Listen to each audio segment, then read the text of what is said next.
अगर आपको छींक आता हो तो आप क्या करते होंगे? ये सवाल सुनकर आपको बड़ा अटपटा सा लग रहा होगा, लेकिन जाहिर सी बात है छींक रोकने के लिए आप हाथ का प्रयोग करते होंगे।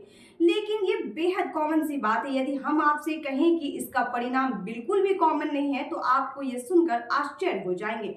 जी हाँ, अगर आप भी छींक रोकने के लिए हाथ का इस्तेमाल करते हैं तो कृपया हो जाए सावधान।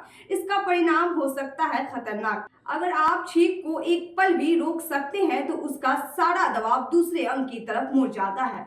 छींक आने की कई कारण भी हो सकते हैं, जैसे धूल, मिट्टी, मसालेदार खाना, सर्दी, जुकाम, एलर्जी। शरीर का तापमान बढ़ाने में छींक से मदद करता है और नाक से बॉडी को साफ करती है।